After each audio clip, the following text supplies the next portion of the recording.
जानकी राम रघुकुलभूषण राजा राम जय जय राम जानकी राಮ. ನಮಸ್ಕಾರ ವೀಕ್ಷಕರೇ, ಮುಂದಿನ ವಿಷಯಕ್ಕೆ ನಾವು ಬರೋಣ.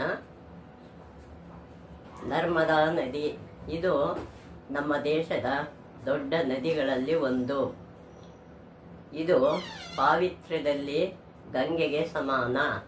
ನರ್ಮದಾ ನದಿನೂ ಗಂಗೆ ನದಿಗೆ ಸಮಾನವಾಗಿದೆ.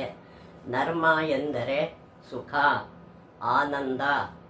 ದ ಎಂದರೆ ಕೊಡುವವಳು, ಸುಖ ಆನಂದ ಕೊಡುವವಳು ಅನ್ನೋ ಅರ್ಥ ನರ್ಮದಾ ಅನ್ನೋ ಅರ್ಥಕ್ಕಿದೆ ಎಂದರ್ಥ.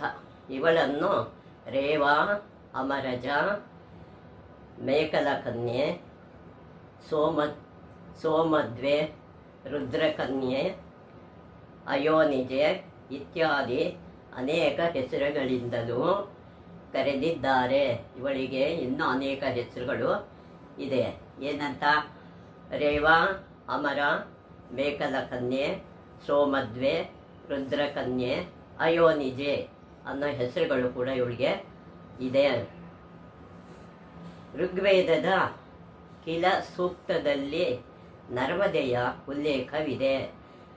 ಋಗ್ವೇದದಲ್ಲಿ ಇವಳಿಗೆ ಒಂದು ಸ್ತೋತ್ರ ಇದೆ, ಉಲ್ಲೇಖ ಇದೆ. ಅದು ಅಲ್ಲಿ ಆಕೆಯನ್ನು ಸ್ತುತಿಸುವ ಮಾತು ಹೀಗಿದೆ: ನರ್ಮದಾಯೈ ನಮಃ,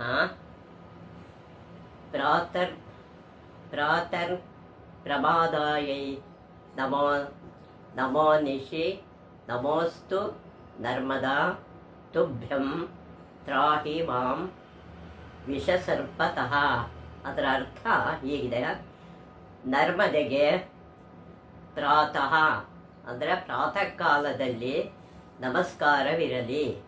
ಪ್ರಾತಃ ಕಾಲದಲ್ಲಿ ನಮಸ್ಕಾರ ಇರಲಿ, ರಾತ್ರಿಯಲ್ಲಿ ನಮಸ್ಕಾರವಿರಲಿ. ಹೇ ನರ್ಮದಾ, ನಿನಗೆ ನಮಸ್ಕಾರವಿರಲಿ. ವಿಷ ಮತ್ತು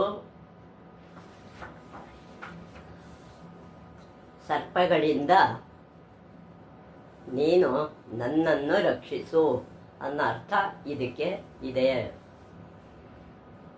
ವಿಂಧ್ಯ ಪರ್ವತ ಶ್ರೇಣಿಯ ಮೇಖಲ ಶಿಖರದ ಅಮರಕಂಟಕ ಎಂಬಲ್ಲಿ ನರ್ಮದೆ ಹುಟ್ಟುತ್ತಾಳೆ. ವಿಂಧ್ಯ ಪರ್ವತದ ಶ್ರೇಣಿಯಲ್ಲಿ ಮೇಖಲ ಶಿಖರ ಅಂತ ಇದೆ.